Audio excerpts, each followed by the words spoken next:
Karambula sa mga sakinan sa South Road properties na Huli-Cam. Samtang dugang traffic enforcer o pag-irog sa traffic light signal mas papaspasan isip pagtubag sa mas nagkadaghang sakinan sa kadalanan. Ano ang report ni Femery Dumamo. Duha ka mga SUV gyud ang nadumbulan ining mixer truck diha sa Cebu South Coastal Road properties. Sa kuha sa CCTV footage sa Talisay City Command Center, makita nga nihunong na kining duha ka nagsunod nga SUV kay stop signal na. Apan ang nagsunod nga mixer truck padayon sa pagpadagan nga hapit na gani nini mapiit ang motorsiklo.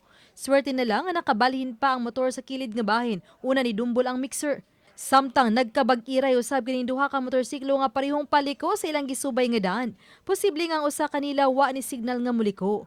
Samtang mao na lang nakita sa video sa Command Center nga dunay kalit nga milukapa sa likod dining pula nga multicab. Mato sa taga City Toda nga driver kadto sa motorsiklo, kinsa natumba human ni bangga sa nagminor nga sakyanan. Wa gyapon sila mo follow sa proper distance sa isig kasakyanan.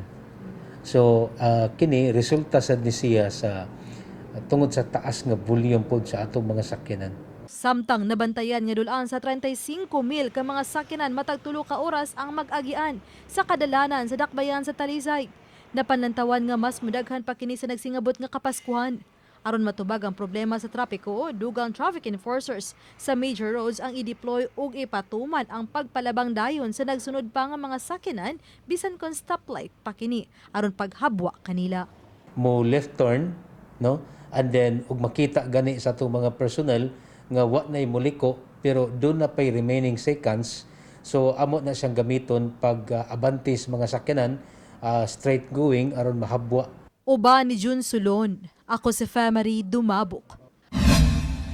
Balitang Bisdak.